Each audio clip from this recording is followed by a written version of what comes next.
welcome to Turn the Page, the official podcast of the Syosset Public Library.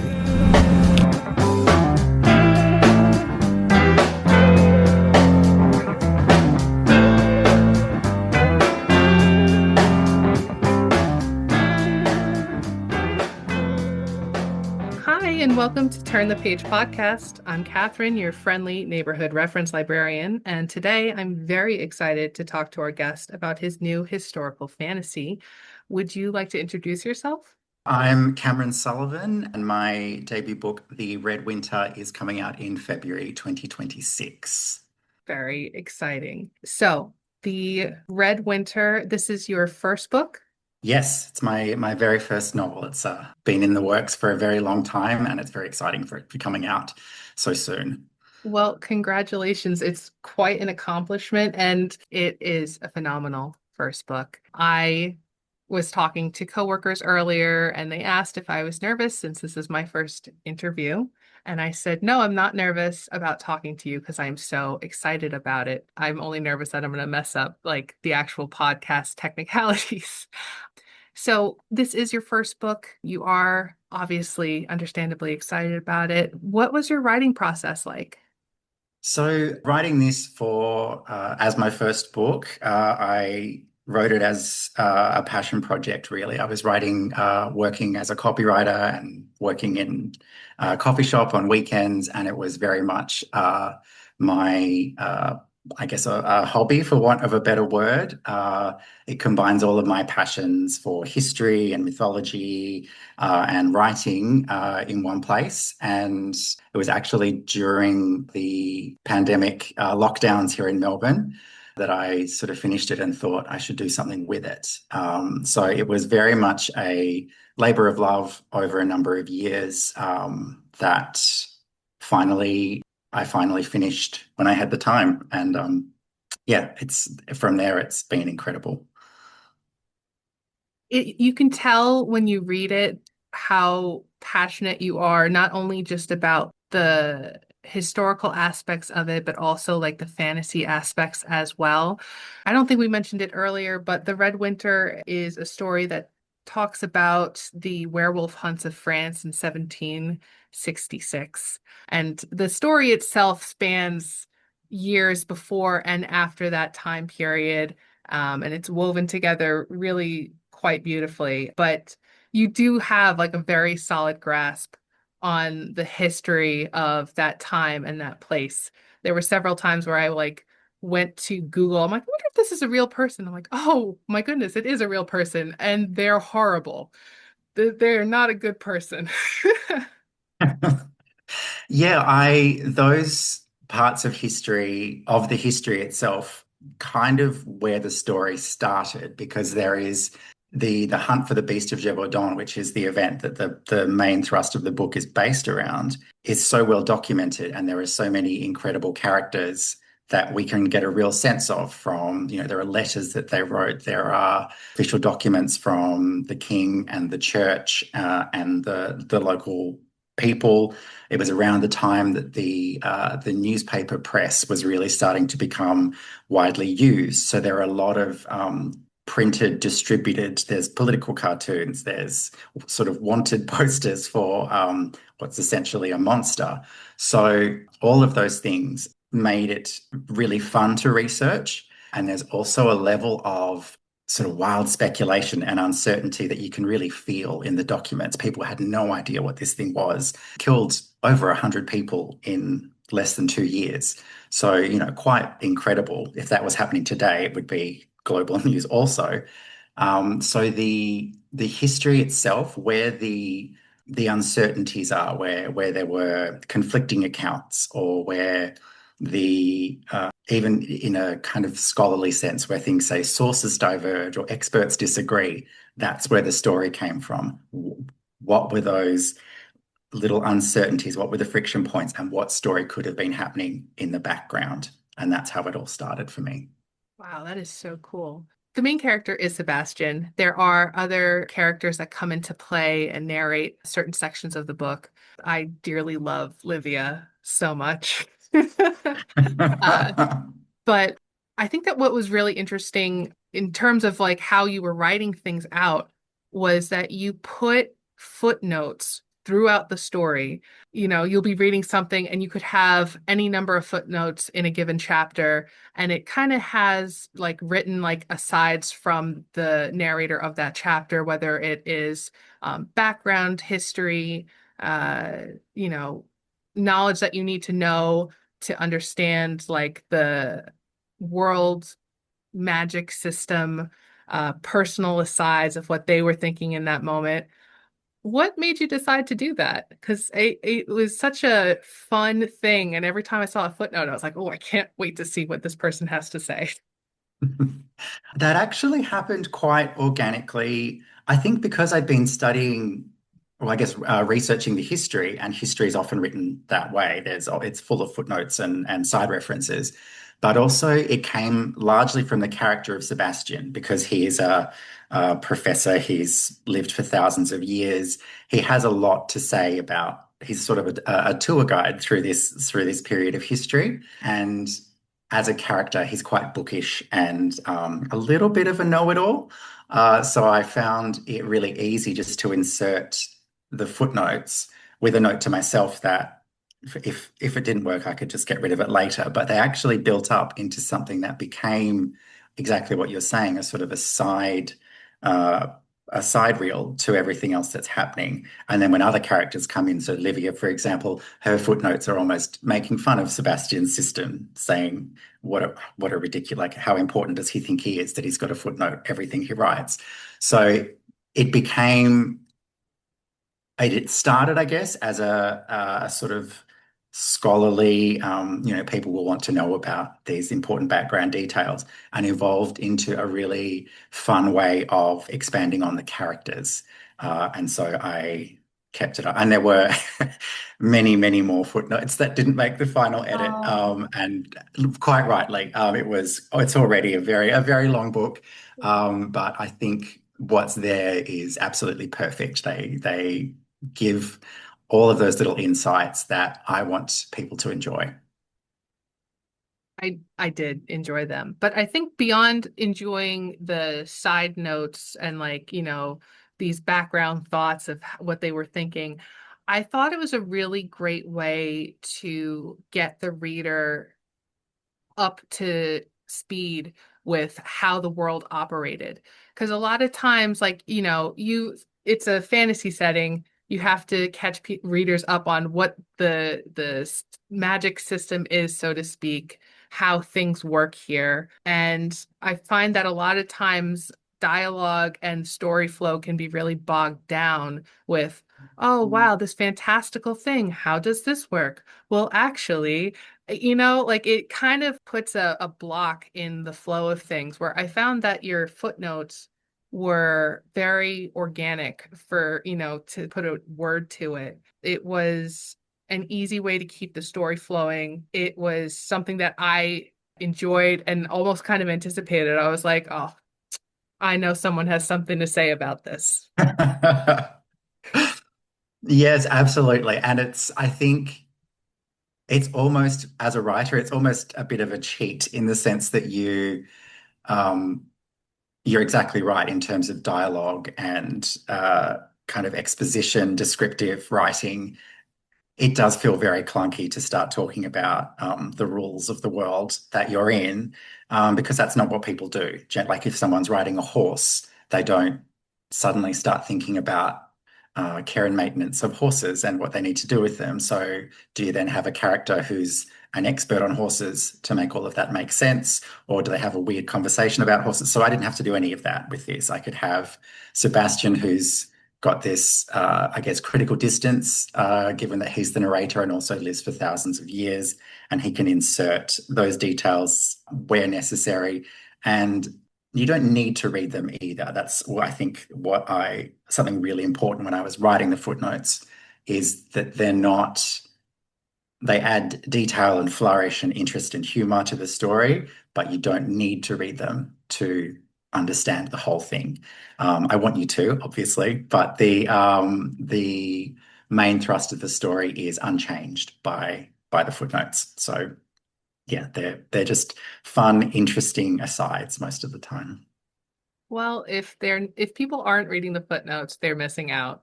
I Uh, agree.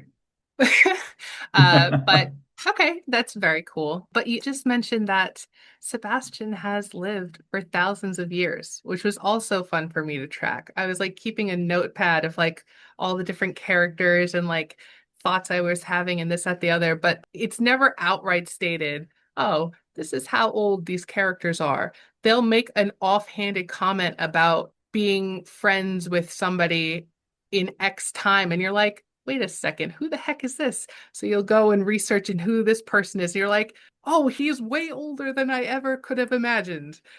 Wow. Him being so old opens up so many doors, I feel like, to, other adventures that he may have had in the past. And, is that something that you have on the horizon, maybe? Yes, absolutely. So part of the reason that I made Sebastian this kind of immortal narrator is because I have so many plans for him in the future. There are so many, I can put him, this little cast of characters, core characters, in any historical time period, really, and give them a new adventure to go on, which is something that I'm working on at the moment. The next book is already well underway. So it's just a very, having a character like this, anywhere from way back in kind of ancient history all the way through to the present day, and him being able to tell a story from any of those periods and knocking together those research points in a way that makes a story I love that about the whole process. And he's such a fun character to do that with, because he does like to think he knows everything, but he always comes unstuck. His own humanity and obviously Sarmadel, his demonic counterpart, always conspire to make sure things never go quite as planned.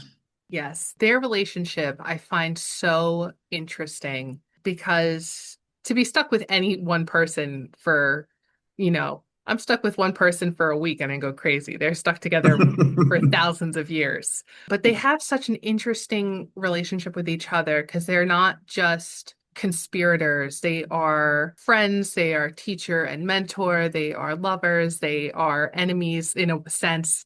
Did anything inspire you to have that kind of relationship? Like how did Sarmodal come to be? So I think two really, fun, interesting things that I wanted to explore with Sarmadel. The first essentially being with a normal sort of protagonist in a fantasy book, there's a lot of noble intentions. There's usually even with an anti-hero, there's usually a vein of always wanting to do the best and coming out as a hero at the end. So I wanted to explore somebody who was trying to do that, but still had all of the terrible human impulses, the violence, lust, all of these things, actually speaking to them and saying, don't forget about me. I need to be fed. And if you don't, we're both going to suffer if you don't feed me. So I loved that idea of having the kind of two faces of the hero in the story. And I think, I guess the second is an extension of that, in the sense that there's Sebastian always has to keep a big secret from everyone, which is that he has to kill to survive. And that creates so much tension in the story, even in his own romantic relationship. So he falls in love with Antoine, who's the son of a local baron, and their love story is I suppose, his main motivation for a lot of what he does. But there's also his love story with Sarmadel, which is much longer and will be there long after Antoine's dead, and was around before he was born. So that kind of richness of their relationship, Sarmadel's always who Sebastian will come back to, because he can't get away from him in a lot of ways. So I loved playing with their dynamic and the kind of tension between their motivations, Sebastian wanting to do the right thing and Sarmadel always wanting to do the wrong thing. So yeah, it's so much fun to write. And in terms of also strangely quite easy to write, from the point of view that I would just consider what's the worst possible thing anyone could want to do in this situation and put it in Summerdale's mouth. And it just worked that way. So a lot of fun. Oh man, does that make me a bad person for loving Sarmadale as much as I do? No, Summerdale and Livia, by my favorite characters by far. Oh They're yeah? the worst. They're the absolute worst. Yeah, they're pretty terrible, but like they're pretty terrible, but they're so endearing at the same time. Uh and Sarmadale is you're right. You like when you put it like that, to say that what's the worst thing you can possibly think of? That's what he's going to say. You're like, yeah, Yeah. that's very accurate. Looking back, you're just And like, I oh, think, yeah, we all have that friend or even that inner voice, I guess. And as much as they drive you crazy, you really wouldn't want to be without them as well. That life's just so much richer with with that in the background. yes. And then there is Livia.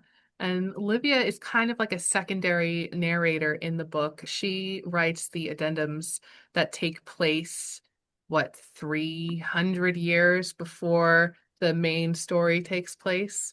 She is narrating, well, she's narrating the start of this issue essentially, but she narrates her time with Jehane d'Arc. I'm sorry if I butchered that name, It's but okay. I don't speak French either. It's fine. oh, good. All right. Yeah, it's one thing to read a book and I'm just like, yeah, I'm winging it in my head, and then you have to say it out loud and you go, oh no, oh no.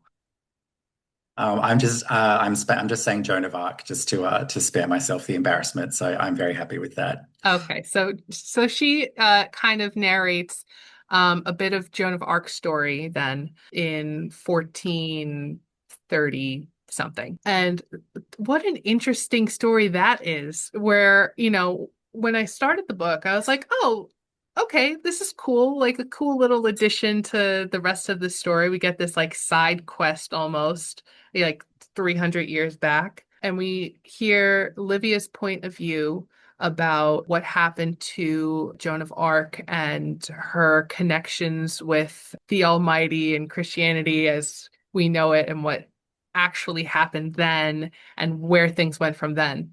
How did you decide to create a secondary narrator to follow through with this storyline? So it's interesting because both Livia and that Joan of Arc storyline were not a central focus when I first started writing the book. It was all about Sebastian and this incredibly interesting, immortal professor, wizard, monster hunter, which I was super absorbing. And then I just started writing a chapter from Livia's perspective. I was trying to get inspired one day and just decided to do it. And she was dreadful, but she was incredibly fun and funny. And I found her voice very, very different. And it was refreshing for me to write from a different perspective. It was a little bit of a palate cleanser in terms of writing practice as well. The Joan of Arc storyline, again, from the research, it's such a fascinating piece of history, not as well documented as the Hunt for the Beast of Gévaudan, but because it happened in the 1400s, but still documented enough. There are court documents from her trial. She was tried as a witch, and I found the story there in the way that the documents take very seriously the supernatural. So the questions they were asking at the trial were, is she a witch? Is she insane? Or is she actually hearing the voice of God and the angels? And, two of these things we would not stand up in a court of law now. But at the time, they were taken very seriously, and there were also political motivations behind all of these things. So it painted a very interesting picture for me of the way that religion and mythology and politics and power and gender, in her case, all came together. And with obviously a very tragic end, she was, no spoilers here, she was burned at the stake. Oh no, I Um, didn't know that. yeah, what? Sorry. And then there is this incredibly interesting character of Gilles de Rais, who was one of her lieutenants in the Hundred Years' War. And he is one of history's first recorded serial killers who was also put on trial for trying to summon demons. And again, incredibly strange supernatural things to be trying in a court of law. So that story in itself, I just found incredibly interesting.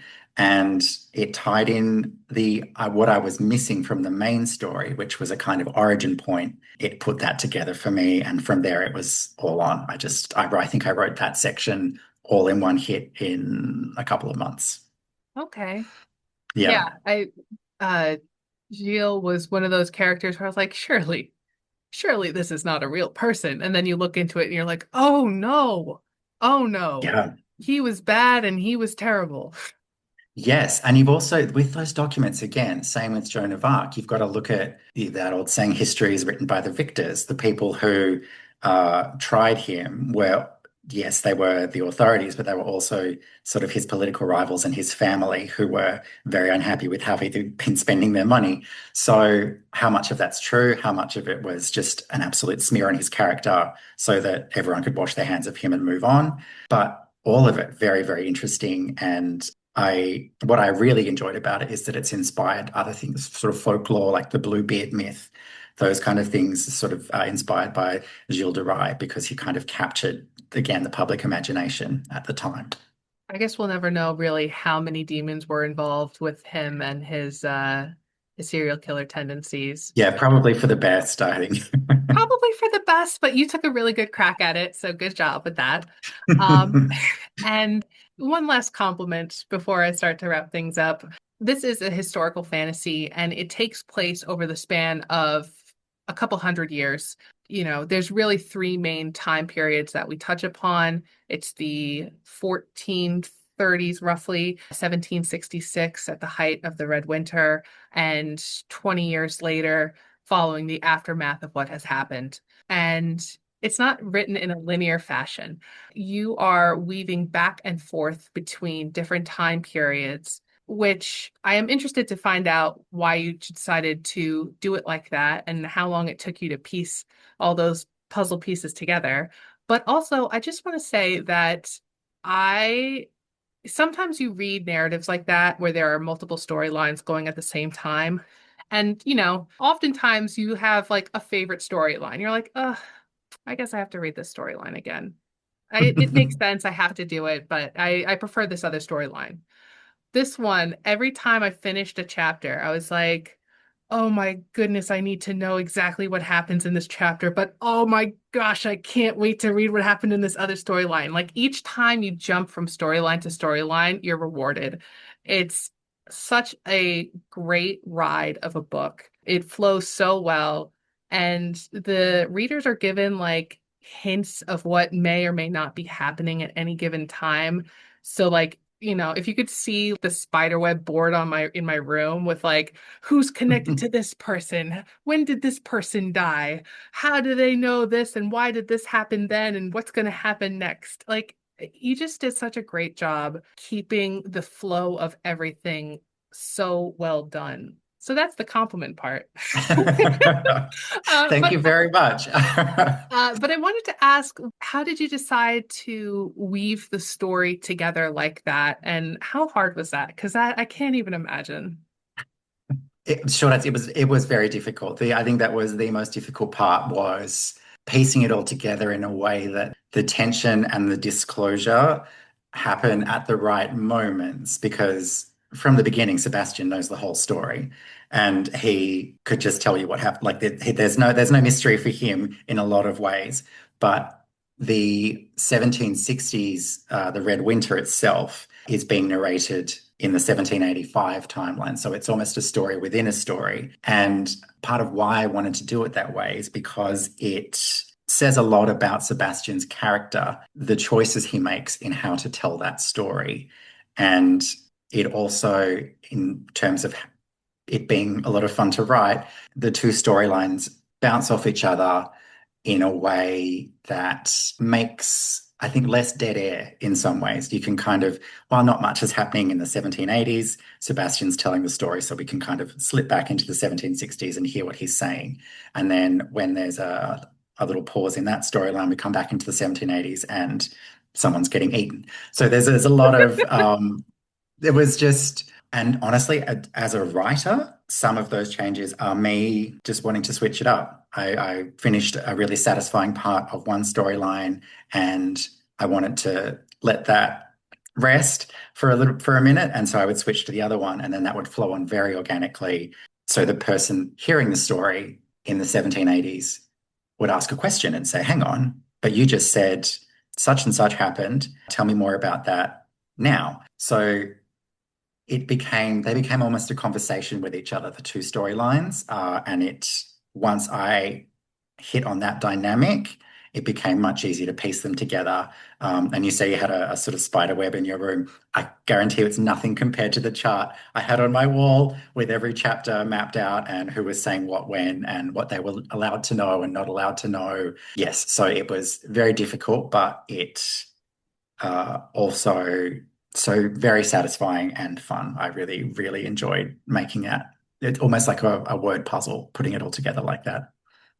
A really good way of putting it. It definitely did feel like puzzle of sorts, and like having the puzzle pieces fall into place perfectly. You're just like, oh, I'm starting to see the bigger picture, The and I'm best. super excited and also filled Absolute with dread. best. Yes. No, that's so when that works, in those moments where it kind of all came together, I closed my laptop and went and celebrate. Like those little moments are what made it all worth it. Excellent. Well, congratulations on your debut novel. I've read it, but I'm super excited for everyone I know to read it so that I have someone else to talk to about this. Thank you Uh, very much. I love that you enjoyed it. I really did. And now I have information that there's possibly another book coming down the line, so I will be eagerly awaiting that as well. Is there anything you would like to share with our listeners before we close out for the day? Nothing in particular. I'm so excited for the book to come out. It's been, again, such a labor of love, and I can't wait to share the story and these characters. They feel like my friends at this point with readers, historical, fantasy, horror, humor. I think everyone will find something to love in it. So yes, I'm just excited for it to come out in February. Excellent. Well, thank you so much for joining us, Cam, and we are going to close this chapter. It's time to close this chapter of Turn the Page. Join us for the next episode.